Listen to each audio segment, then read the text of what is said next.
આત્મા તો ભગવાનનો અંશ છે, ભગવાનનો ટુકડો છે.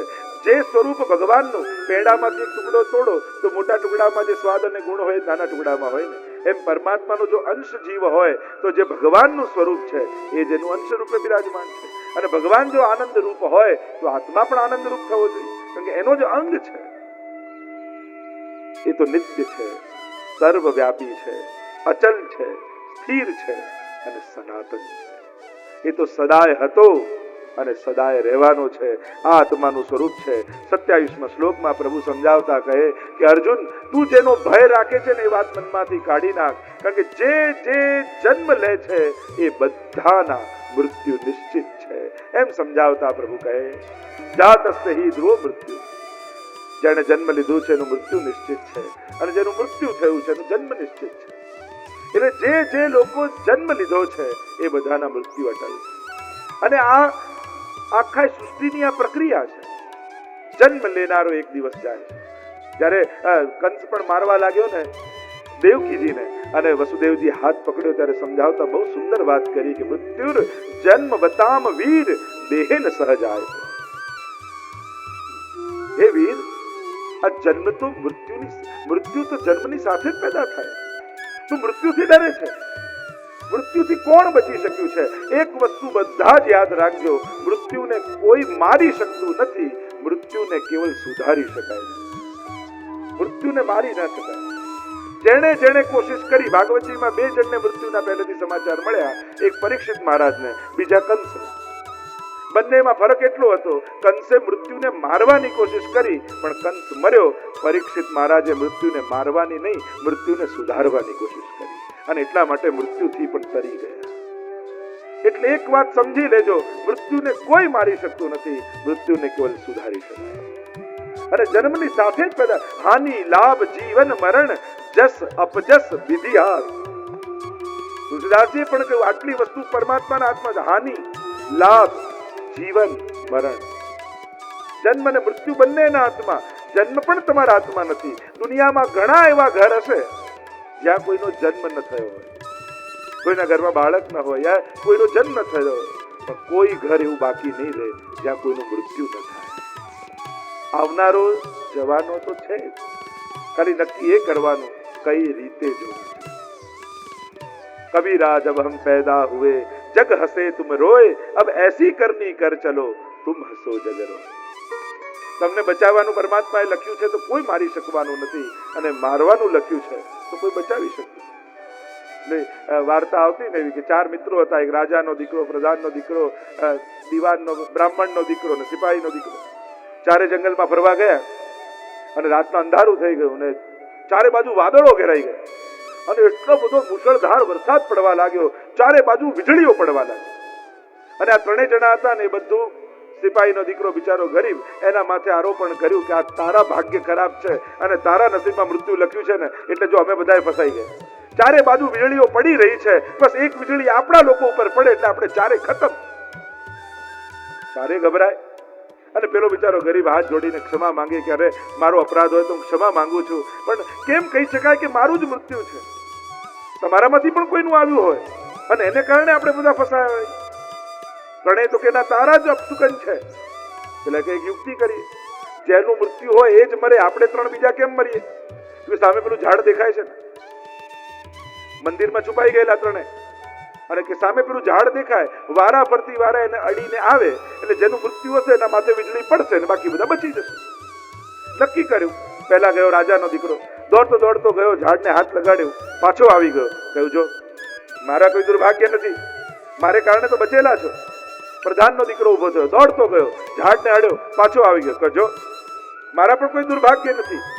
ઉભો થયો બ્રાહ્મણનો દીકરો, દોડતો ગયો, ઝાડને અડ્યો, પાછો આવી ગયો. 3 બચી ગયા ને હવે તો પેલા સિપાહીના દીકરા પર તૂટી પડ્યા. તારું જ મૃત્યુ છે, તું જ અપસુકન્યાર છું, તાને કારણે અમે બધા ફસાયેલા છીએ, જા તું ઝાડને અડને મર. અને પેલાને થયું કે મારું જ મૃત્યુ છે. પેલો દોડતો દોડતો નીકળ્યો, જ્યાં ઝાડને અડ્યો ત્યાં વીજળી પેલા મંદિર પર પડીને 3 મરી ગયા. આને કારણે બચેલા હતા અને પેલા 3 ગયા.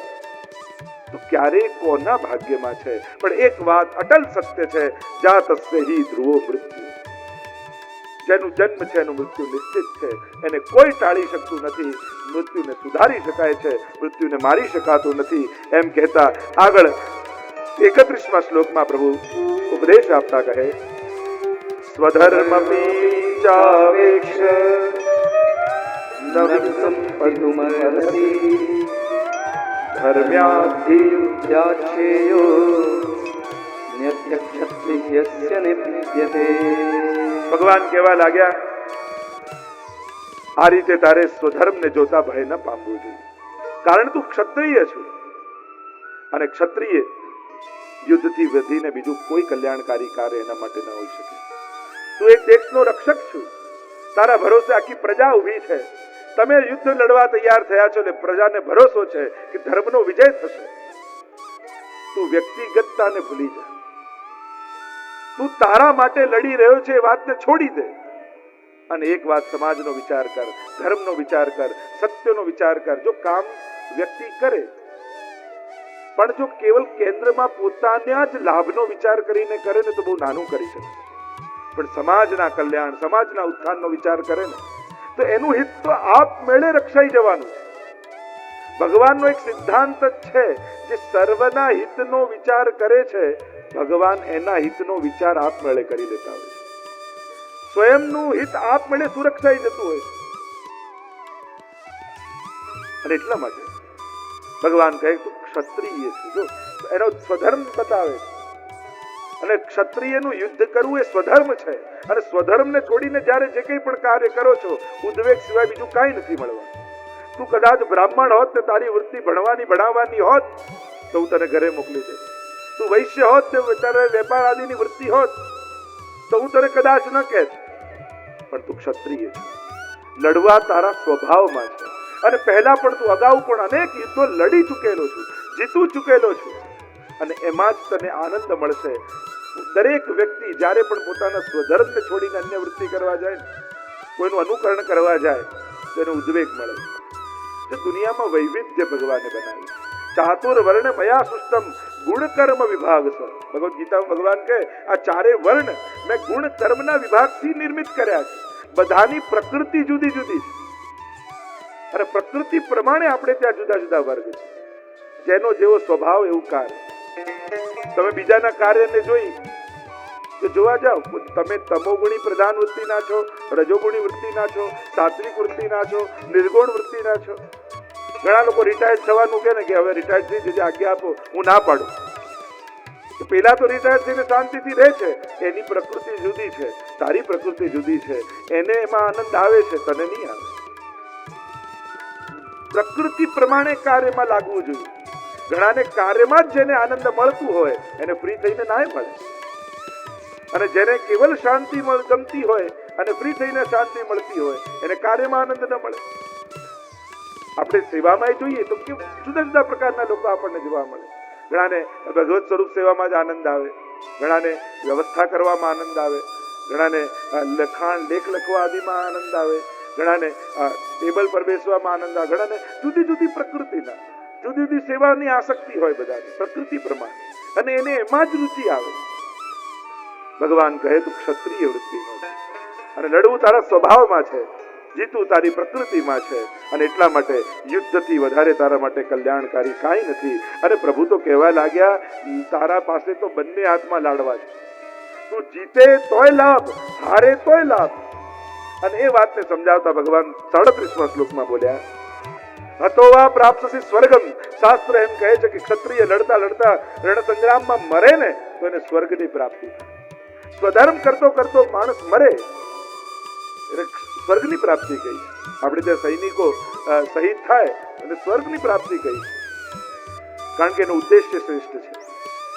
ક્ષત્રિય માટે યુદ્ધમાં મરવું શ્રેષ્ઠ કહેવામાં આવ્યું. તો આ પ્રાપ્ત સ્વર્ગમ. તું કદાચ મરી જઈશ યુદ્ધમાં તો સ્વર્ગ મળશે. અને જીતવા વા ભોક્ષસે મહિમ. કદાચ જીતી જાય યુદ્ધ તો રાજ્યનું સુખ મળશે.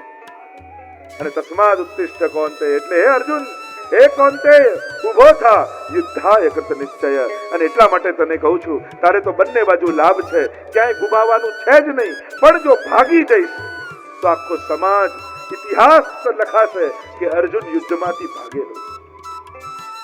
લડીને મર અથવા જીત, બંને બાજુ તને લાભ જ થવાનો છે, તને નુકસાન ક્યાંય નથી. એમ કહેતા 38 શ્લોકમાં ભગવાન કહે, લાભ હાનિ સુખ દુઃખ સર્વમાન સમાન સમજી તો યુદ્ધ કરવા માટે કટિબદ્ધ થાય. અર્જુનને એમ થાય કે જીતીશ તો બધા સ્વજનો મરી જશે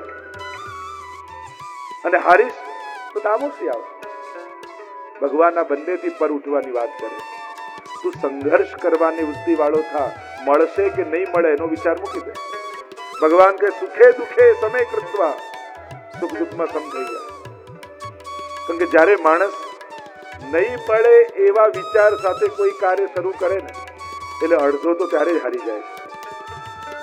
જો પુરુષાર્થ કરો પણ ઉત્તમ વિચાર સાથે પુરુષાર્થ કરો. જ્યારે કોઈ પણ કાર્ય શરૂ કરવા જઈએ ત્યારે વિચાર ઉત્તમ રાખો. સફળતાનો વિચાર જીવનમાં હોવો જોઈએ. સુખે દુખે સમય કૃત્વા, લાભા લાભો જયા જય. જય હોય કે પરાજય હોય, લાભ હોય કે હાનિ હોય, પુરુષાર્થ કરવાનો આનંદ માણ તો આ બધું જ ગૌણ થઈ જાય. પુરુષાર્થ કરવાનો જે આનંદ માણે એના માટે બધું જ સમાન થઈ જાય. એમ કહેતા પ્રભુ સુંદર રીતે અર્જુનને અનેક પ્રકારે સમજાવતા 45મા શ્લોકમાં પ્રભુ અર્જુનને કહે, અનેક અનેક એના અર્થો અનેક અનેક આચાર્યો વિદ્વાનોએ પોતપોતાની રીતે અનેક રૂપે કર્યા.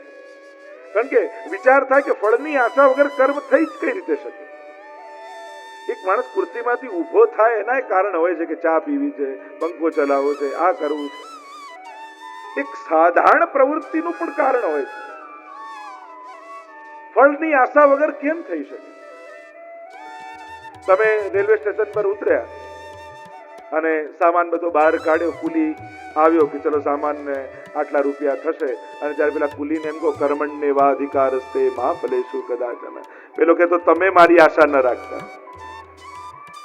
કોઈ પણ કાર્ય કરવું તો ફળની આશા વગર થાય કઈ રીતે? પણ ભગવાન એમ નથી કરતા કે ફળની આશા ન રાખીશ. ભગવાન એમ કહે છે કે તે ધાર્યું છે એ ફળની આશા ન રાખીશ. કારણ કે તું નાનું વિચારે છે અને તારા માટે મેં મોટું વિચારી રાખીશ. કર્મણ્ય વાધિકારસ્તે, કર્મમાં તું સ્વતંત્ર છું. મા ફલેષુ, પણ ફળમાં નથી. કર્મમાં સ્વતંત્ર છું એટલે લોકો એમ કે બધું ભગવાન કરાવે, બધું ભગવાન કરાવે, તો પછી આપણને એમ થાય કે પાપ કરીએ છીએ બી ભગવાન જ કરાવતા હશે. તો પછી એ ભગવાન કરાવે તો ભોગવવા મારે કેમ પડે? કરાવ્યું ભગવાન, ભોગવું હું. પણ બધું ભગવાન કરાવે નો અર્થ એ થયો કે કારમાં એન્જિનની જેમ ભગવાન છે. એટલે કે એન્જિનને કારણે કાર ચાલે છે, પણ સ્ટેરિંગ તો માણસના જ હાથમાં ભગવાન આપે. એટલે કે આ બધાની પ્રવૃત્તિઓ, જોવાની શક્તિ પરમાત્માની છે. એક જોવાની શક્તિ પરમાત્મા આપે છે, પણ આ જોવું ને આ ન જોવું એ મારું કર્મ. સાંભળવાની શક્તિ પરમાત્માની, પણ આ સાંભળવું ને આ ન સાંભળવું એ મારું કર્મ. એટલે કર્મમાં તું સ્વતંત્ર છું એમ ભગવાને કહ્યું છે. શક્તિ હું છું કરવાની, પણ શું કરવું એમાં તને સ્વતંત્ર મેં બનાવ્યું. કર્મણ્યવાધિકારસ્તે, એમાં તું સ્વતંત્ર. પગ ચાલવાની શક્તિ મારી, પણ ચાલીને ક્યાં જવું? હવે તું જ્યાં ગયો ત્યાં એવું ફળ તને મળશે. મા ફલેષુ કદાચન, ફળમાં પછી તું સ્વતંત્ર નથી, કરવામાં સ્વતંત્ર છે. વિનોબા ભાવેને ગીતાજી પ્રવચનોમાં આવે છે ને કે પેલો એક ચોર હતો અને ચોરી કરવા ગયો તો એનાથી ખૂન થઈ ગયું. હવે ખૂન થઈ ગયું ને જજની આગળ એને ઊભો કર્યો ને ત્યાં એને ખબર પડી કે આ જજ તો ગીતાજીના બહુ મોટા ઉપાસક છે. એટલે એને યુક્તિ કરી ને કહ્યું કે હું તો એમ માનું છું જજ સાહેબ, બધું ભગવાન કરાવે છે, ખૂન મેં નથી કર્યું, ભગવાને મારી પાસે કરાવ્યું. જજ પણ હોશિયાર હતા, એને પણ કહ્યું હું એમ માનું છું કે બધું ભગવાન કરાવે છે, ફાંસીની સજા હું નથી આપતો, ભગવાન મને અપાવી રહ્યા છે. જો પછી બધું એ જ કરાવે છે તો ફાંસી એ અપાવે છે. કર્મણ્યવાધિ, કર્મમાં તું સ્વતંત્ર નથી. મા ફલેષુ કદાચ, ફલમાં તું બંધાયેલો છું. કારણ કે એ નિર્ધારિત કરવાનું કાર્ય મારું છે. અને ભગવાન કહેવા એમ માંગે છે કે ફળ સામે નજર રાખીને કામ કરીશ ને તો ન કામ કરવાનો આનંદ આવશે ન ફળ પામવાનો. તું કામમાં ધ્યાન આપ અને કામને એટલું માણ, કર્મને એટલું માણ કે ફળ મળે ને તે મેળવવાના આનંદ કરતા કામ કરવાનો આનંદ વધારે તને લાગે. પુરુષાર્થ કરવાનો આનંદ જ તને એટલો બધો આવે કે મળેલું ફળ પણ તને ગૌણ લાગવા માંડે. કર્મણ્યવાધિકારસ્તે મા ફલેષુ કદાચ. અને કર્મમાં જે નિષ્ઠા રાખે છે ને તો ફળ તો એને ગોતતું ગોતતું એની પાસે આવ્યું. કહેતા ને કે પેલો એક ગરીબ ખેડૂત હતો અને ઉનાળાનો દિવસ અને ખેડતો હતો. એક બાજુ બળદ ને એક બાજુ એટલો બળબડતો તડકો અને ખેતર ખેડતો જાય. ઉપરથી બે વાદળ નીકળ્યા અને એક વાદળે બીજા વાદળને કહ્યું કે જો આ બિચારો આટલો પરસેવે મહેનત કરે છે પણ એને ખબર નથી કે આ વખતે આપણે વરસવાના જ નથી, એના ખેતરમાં વરસાદ જ નથી થવાનો. બીજા વાદળે કહ્યું કે આ બિચારો આટલી મહેનત કરે છે તને કહી તો દઈએ તો ખોટી મહેનત ન કરે, બીજું કઈ કામ કરે. ત્યારે પેલા વાદળે પેલા ખેડૂતને કહ્યું કે હે ખેડૂત, તું આટલી મહેનત કરીને પરસેવો પાડે છે ગરમીમાં, જે પુરુષાર્થ તું કરી રહ્યો છે, પણ તને અમે કહેવા આવ્યા છીએ કે આ વખતે અમે અહીંયા વરસવાના જ નથી. ત્યારે પેલા ખેડૂતે કહ્યું કે હું છું કિસાન, હું ખેડૂત છું, ખેડવું મારું કર્તવ્ય છે. તમે વરસો ન વરસો એ તમારી જવાબદારી, પણ ખેડવું એ મારું કર્તવ્ય છે. તમે તમારું જાણો, હું મારું જાણું, હું તો ખેડીશ. અને ત્યારે વાદળે બીજા વાદળને કહ્યું આનાથી સારી જગ્યા વરસવાની એકે નહીં મળે, આ વખતે અહીંયા જ વરસી જઈએ. જે સમયે ભગવાન પુરુષાર્થમાં નિષ્ઠા જુએ ને, કર્તવ્યમાં નિષ્ઠા જુએ, કર્મમાં જીવની નિષ્ઠા જુએ, ભગવાન દોડતો આવીને ફળ એના ખોડામાં મૂકી જતો. કર્મણ્યેવાધિકારસ્તે, કર્મમાં તું સ્વતંત્ર છું. મા ફલેસુ કદાચન, એટલે ફલમાં નહીં, એટલે કે ફળ તો મારી પાસે છે. તારી કર્મ નિષ્ઠા જોઈ તારા ખોડામાં ફળ આપી દેવું એ મારું કર્તવ્ય છે. તું ફળની જવાબદારી મને મૂકી દે. નહીં આપવું એમ નથી કહેતા, નહીં મળે એવું નથી કહેતા, પણ પછી મારું ધારેલું તને આપીશ. આપણે માંગીએ ને તો માંગેલું મળે, આપણું માંગેલું મળે. ન માંગીએ તો ભગવાને ધારેલું મળે, ભગવાને વિચારેલું મળે. જીવ જેટલું વિચારી શકે છે, ઈશ્વર જેવું વિચારે છે. અને એટલા માટે બુદ્ધિ આપનારા ભગવાનની બુદ્ધિથી ચાલવું એમાં વધારે લાભ છે. આપણી બુદ્ધિ કરતા ભગવાન જેને બુદ્ધિ આપી છે એના પર ભરોસો રાખ. એટલે તો મહાપ્રભુજી કહે છે પ્રાર્થિત એવા તત કિમ સ્યાત, માંગવાથી શું થઈ જશે? સ્વામ્યાભિપ્રાય સંશયાત, તમે માંગીને ભગવાનની ઈચ્છા પર શંકા કરો છો. શંકા કઈ? એક શંકા એ કરો છો કે ભગવાન મને નહીં આપે. આ સૌથી મોટો અપરાધ પહેલો થઈ જાય કે જેને ભજો છો એના પર ભરોસો નથી. માંગવાનો અર્થ જ એ થયો ને કે તમે જેને ભજી રહ્યા છો એના પર ભરોસો નથી, અને એટલે જ માંગો છો. પ્રાર્થી વેદ તેવા તત કિમ સ્યાત, સ્વામ્યાભિપ્રાય સંશયાત, એટલે કે ભગવાનની ઈચ્છા પર તમને શંકા છે. માંગીને ભગવાન ઉપર આપણે શંકા કરીએ છીએ કે એની ઈચ્છા નથી લાગતી મને આપવાની, એટલે હું માંગુ. મહાપ્રભુજી એટલે મના કહે છે કે માંગના મત. કારણ કે જીવ બુદ્ધિ જેટલું માંગે છે એને માંગતાય નથી આવડતું એમ કહે. કારણ કે જો મહાન પાસે તુચ્છ માંગવું એ પણ મૂર્ખતા છે. પેલો એક રાજા પ્રસન્ન થયો ભિખારી પર કે માંગે છે, આ માંગવું આપું. એટલે કે ભીખ માંગવાનો સોનાનો કટોરો આપો. પરિસ્થિતિ સુધરી પણ વૃત્તિ ન બદલાઈ. સોનું મળ્યું પણ માંગવાની વૃત્તિ તો રહી. ઘણી વાર એવું થાય ભગવાન પરિસ્થિતિ સુધારી દે પણ માણસની મનસ્થિતિ તો ગુરુ જ સુધારી શકે.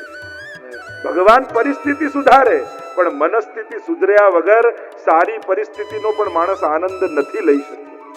અને મનસ્થિતિ તો કેવલ ગુરુ જ સુધારી શકે.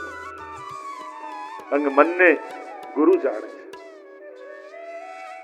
કર્મણ્યેવાધિકારસ્તે મહાફલેષુ કદાચન, ફલમાં તું પરાધીન છે, ફલ મેં વિચારેલું તને મળશે એમ કહેતા આગળ યોગ કર્મસુ કૌશલમ, અને કર્મની કુશળતા જ એ જ યોગ. એમ ભગવાને અદ્ભુત વાત કરતા સમજાવતા કહ્યું કે પાપ અને પુણ્ય બંનેમાંથી મુક્ત થઈ જાય. કારણ કે જેમ પાપ લોઢાની બેડી છે, પુણ્ય સોનાની બેડી છે. આ બંને બાંધનારા છે. અને એટલા માટે પુણ્યો પણ વાંટી દેવા. સારું કર્યા પછી પણ બીજા ઉપર ઉપકાર કે તમે મને લાભ આપ્યો. જો ઠાકોરજી આગળ ક્યારે પણ પોતાના પુણ્યો ગણાવવા, પ્રભુ આગળ પોતાનું કરેલું ભજન, પોતાની કરેલી સેવા અને પોતાના કરેલા પુણ્યો ઠાકોરજીને ક્યારે ગણાવવા નહીં. ઘણા એમ કે આટલી માળા કરી તોય તમે આમ કર્યું. પ્રભુ કે મેં તને કહ્યું તું માળા કર. પ્રભુ અગ્નિ રૂપ છે અને અગ્નિમાં જે નાખો ને બળી જાય.